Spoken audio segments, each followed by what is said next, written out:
O Papo de Redação hoje recebe o professor Egídio Neves Neto, professor universitário, professor de História e Filosofia.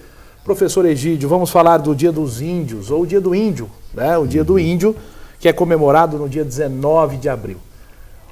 Índio, essas tribos que foram encontradas na nossa terra, hoje chamada Brasil, eles existem ainda? Estão aí? Quantas tribos nós tínhamos, ou quantos povos indígenas nós tínhamos quando o Brasil foi descoberto? Professor Egídio, boa tarde. Boa tarde, obrigado pelo convite.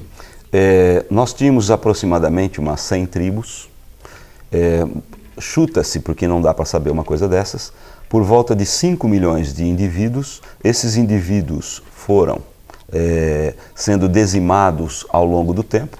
Hoje eles devem ser por volta de 300 mil pessoas.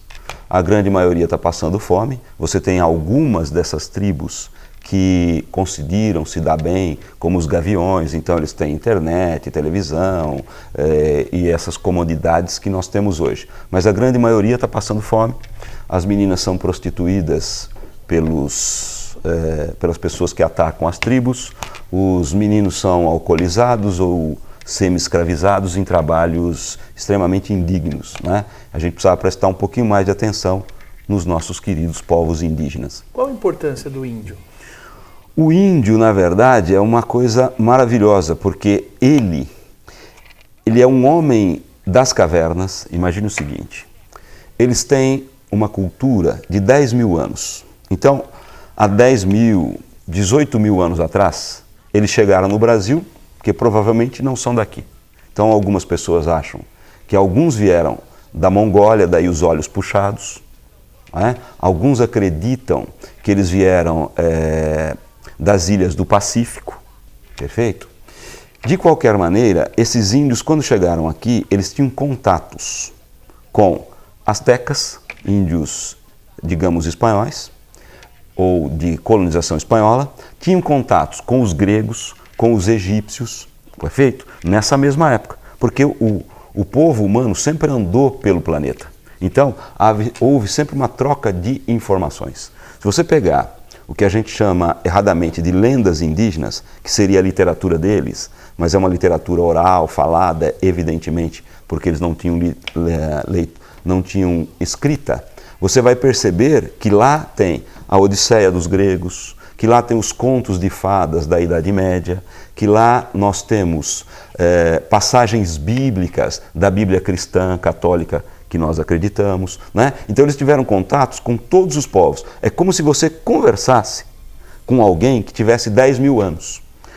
O grande problema é que nós não estamos preparados, a não ser os antropólogos, para conversar com eles e perceber a inteligência deles e como eles retratam o conhecimento humano nesses 10 mil anos. É fabuloso poder entender a cultura indígena. E tem muitos livros que tratam disso, né? Tem antropólogos como a Maria Silva de Carvalho, provavelmente a maior antropóloga brasileira, presenteada no mundo inteiro, por entender que os índios têm uma literatura oral tão boa quanto a literatura greco-romana da Grécia Antiga e de Roma da época antes de Cristo. Professor, se nós tínhamos 100 tribos ou 100 povos indígenas no país, como que eles dividiam as terras? Como que eles se organizavam? Então, os índios iguais a nós, eles guerreavam entre si por essas terras, perfeito? Eles demarcavam de alguma maneira o espaço dos cajuels, o espaço dos tchucarramães, o espaço dos tupinambás. E quando precisavam expandir-se, faziam como nós fazemos. Guerra, porque a guerra serve para o comércio, a guerra serve para você trocar tecnologia. Então, uma determinada tribo tem uma determinada tecnologia que eu não tenho, eu ataco. Se eu vencer, eu tomo conta daquela tecnologia. Eu faço guerra para roubar mulheres, para poder ter filhos, né? E eu faço guerra por terras. Os índios são exatamente iguais a nós. Nem melhores, como querem os românticos, e os índios maravilhosos, ingênuos, isso é uma bobagem. E nem malvados, e nem pecadores, como antigamente nós os víamos. Eles são exatamente como nós. Eles acreditam em Deus? Sim. Há uma, digamos assim, há um erro cometido no início da colonização. Você via aqueles vários deuses e achava que eles eram politeístas.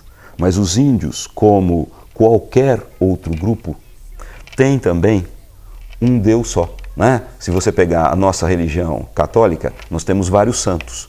Não é por causa disso que a gente é politeísta. Tem um Deus só. Não é? Eles têm um Deus só, que é Maré. Esse é o Deus maior, o grande Deus, e Maré é puro pensamento, como Platão diria que Deus é. Deus é uno, indivisível, eterno, universal e puro pensamento. Então, bate muitíssimo a religiosidade indígena ser entendida com a nossa religiosidade cristã.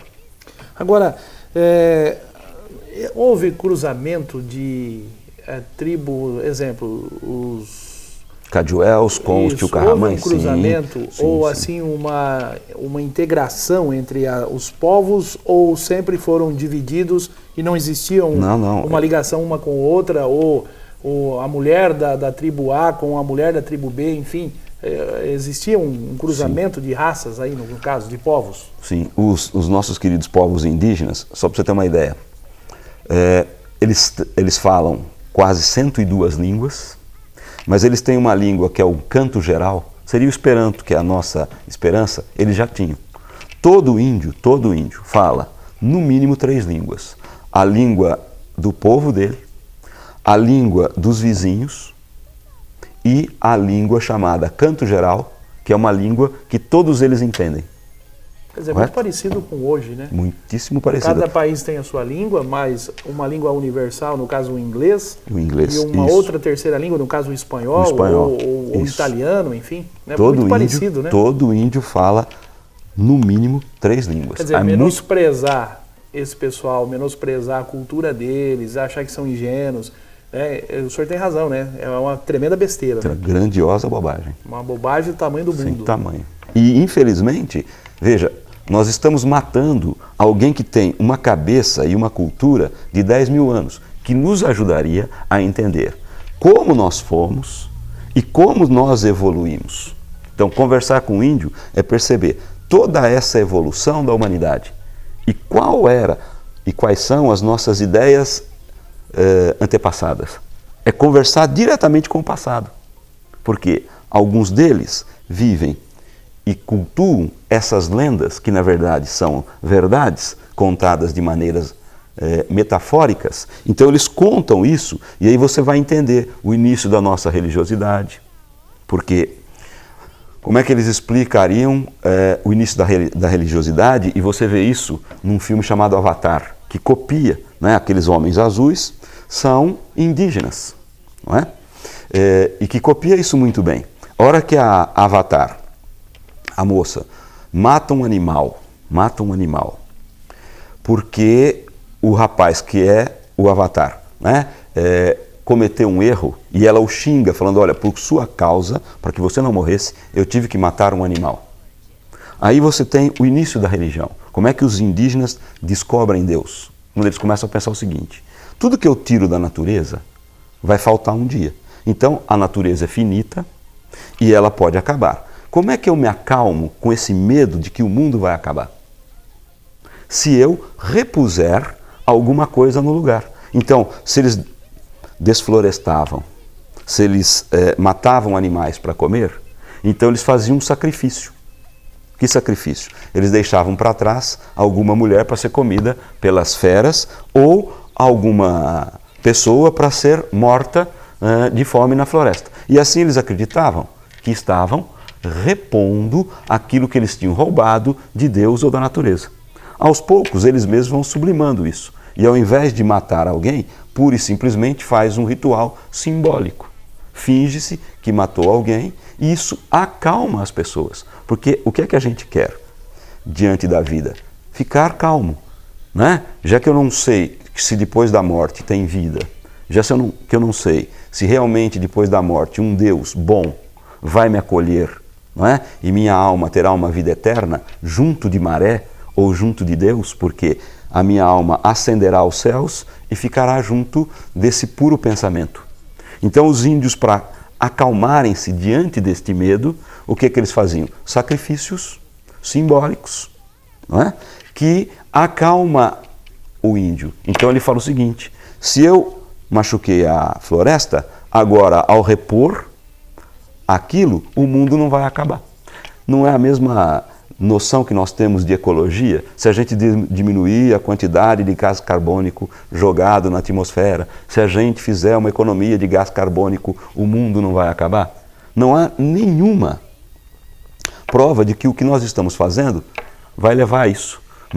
Mas isso nos acalma. Então a religião, a ciência, a ecologia vão nos acalmando e permitindo que a gente vá vivendo. Os mesmos costumes, na verdade. Os mesmos costumes. O índio, ele culturalmente é uma riqueza de um país, mas financeiramente é um prejuízo para o país? Então, ele é um prejuízo se o país não sabe crescer, né? Então, nós temos uma grandiosa briga com o pessoal que planta arroz, com o pessoal que planta soja, com o pessoal que está criando gado na Amazônia, não é? Por dois motivos. Primeiro, porque esse pessoal ainda não aprendeu que tem que fazer uma agricultura vertical, né? A agricultura vertical é aquela que, com mais tecnologia e menos terra, você produz mais comida. Porque é óbvio que nós precisamos muito de comida. Quem faz isso? O Japão? Não, o Japão faz. Aqui no Brasil, o pessoal ligado à Embrapa, perfeito, já faz. O pessoal ligado à USP, às faculdades voltadas para a agronomia, né? Mas há um pessoal que está começando a chegar no oeste de Goiás, da Amazônia, que não tem cultura para isso. Então vai lá, desmata, e quer criar, e ao invés de recuperar o solo, ele vai destruindo, né? Esse pessoal não entende o índio assim. Para ele o índio é vagabundo, para ele o índio é um desculturado, para ele o índio é um ordinário qualquer. Então é preciso educar essas pessoas e reconhecer uma coisa que os Estados Unidos fazem muitíssimo bem no Brasil. Eles vêm ao Brasil para roubar dos índios todo o conhecimento que eles têm de botânica, todo o conhecimento que eles têm de farmacologia, porque todo mundo sabe. A Amazônia é a grande farmácia do mundo. A cura das doenças humanas está na biodiversidade da Amazônia. E quem a retém são os indígenas. Então o Brasil está atrasadíssimo. Os Estados Unidos, que não são nada bobos, conversam muitíssimo com os nossos indígenas e depois patenteiam remédios lá fora com a nossa própria fauna e flora. Bom, significa que hoje nós temos uma diminuição dos povos indígenas. O povo indígena vai diminuindo. Sim, isso é gradativamente ou já se estabilizou? Não, infelizmente não, porque a grande maioria, tem exceções, né? Povos indígenas que estão assentados em cima de minérios e que souberam negociar isso com o governo, com os fazendeiros, então eles recebem royalties por isso. Agora, ontem mesmo, né, os povos indígenas invadiram 10 fazendas que eles dizem que são deles e que estão lutando para conquistar essas terras para eles. Então eles têm se educado, eles têm frequentado as nossas faculdades, eles têm mantido as raízes deles ao mesmo tempo, correto? Tem aula da língua deles, tem aula da cultura deles, tem festas para manter essa cultura, esses rituais, e ao mesmo tempo eles estão entrando na nossa civilização. Quer dizer, é como faziam antigamente, a língua deles, a língua do vizinho e uma terceira língua. Isso. Né? E nós somos os vizinhos agora. Agora nós somos os vizinhos, perfeitamente. E uma outra grande coisa, né? Infelizmente, a maioria deles está morrendo de desnutrição por falta de apoio do governo federal. O Dia do Índio é comemorado no dia 19 de abril. Por quê? É uma data escolhida, assim, se eu não me engano,